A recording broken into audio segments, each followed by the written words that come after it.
पालिकेच्या निवडणुकीआधी भाजप खासदार नारायण राणे आणि ठाकरेंच्या शिवसेनेचे खासदार संजय राऊत यांच्यामध्ये चांगलीच झुंपली आहे. ठाकरेंच्या शिवसेनेचं दुकान बंद होणार अशी टीका राणेंनी केली होती आणि त्यावर नारायण राणेंनी आपल्या वयाचं भान ठेवावं असं म्हणून राऊतांनी त्यांना खोचक टोला लगावला.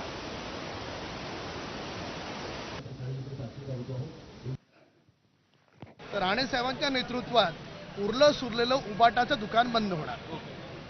बस झाला ना, दुकान बंद ना, चावी देऊ का तुमच्याकडे?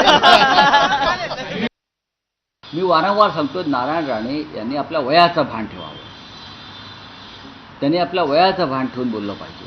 आता त्यांनी ती जुनी भाषा करू नये, ती शिवसेनेमध्ये असताना शोभायची भाषा.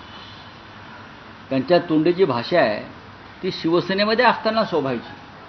आता ते काँग्रेसमध्ये गेले, मग आता कुठल्या तरी पक्षात आहेत ते, तिकडे ही भाषा शोभत नाही, लोक हसतात.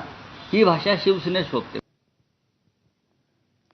वायव्य मुंबईचे खासदार रवींद्र वायकर यांच्या खासदार निधीतून जोगेश्वरीच्या पेप्सी गोडाऊन येथील उद्यानात